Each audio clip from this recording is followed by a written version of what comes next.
மத்திய அமைச்சராகிறார் அண்ணாமலை. சமீபத்தில் ஆடிட்டர் குருமூர்த்தி அவர்களை ஒரு தனியார் தொலைக்காட்சி பேட்டி எடுக்கும்போது அதில் கேட்கப்பட்ட கேள்வியானது, அண்ணாமலை அவர்கள் பட்டி தொட்டி எங்கும் பாஜகவை கொண்டு சென்ற பிறகு கூட்டணிக்காக நீங்கள் பாஜகவில் தலைவர் பதவியை வேறொருவருக்கு மாற்றியுள்ளார்கள் அப்படி என்று கேட்டதற்கு, அதற்கு ஆடிட்டர் குருமூர்த்தி அவர்கள் அவருக்கு இதைவிட மிகப்பெரிய ஒரு பொறுப்பு வழங்கப்பட உள்ளது என்று கூறியுள்ளார். அவர் மேலும் மத்திய அமைச்சர் ஆகக்கூடிய தகுதியும் நாளை பிரதமர் ஆகக்கூடிய வாய்ப்பும் உள்ளது என்ற ஒரு பதிலையும் அளித்துள்ளார்.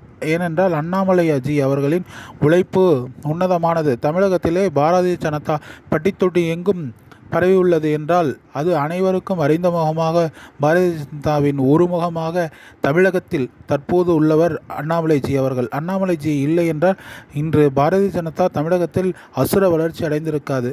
எனவே அப்பேற்பட்ட அந்த அண்ணாமலைஜி அவர்களின் உழைப்பை பாராட்டி அமித்ஷாஜி அவர்கள் அவருக்கு மத்திய அமைச்சர் பொறுப்பு வழங்க பாரதிய ஜனதா மேலிடத்துடன் கலந்து ஆலோசித்து ஒரு முக்கிய முடிவை எடுப்பார் என்று ஆடிட்டர் குருமூர்த்தி அவர்கள் தெரிவித்துள்ளார்.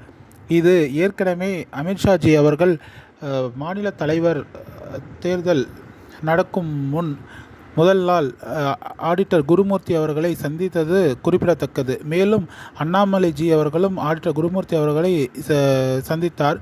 டெல்லியிலிருந்து வரும்போதும் அமித்ஷாஜி முதலில் ஆடிட்டர் குருமூர்த்தி அவர்களை சந்தித்து மறுநாள் தான் திரு எடப்பாடி பழனிசாமி அவர்களுடன் கூட்டணி என்று செய்தியாளர் சந்திப்பையும் சந்தித்தார். எனவே இதில் ஆடிட்டர் குருமூர்த்தி அவர்கள் சொல்வது போல் நிச்சயம் அண்ணாமலைஜி அவர்களுக்கு மத்திய அமைச்சரவையில் நிச்சயம் இடம் இருக்கும் என்று அனைவரும் நாளும் நம்பப்படுகிறது. நன்றி.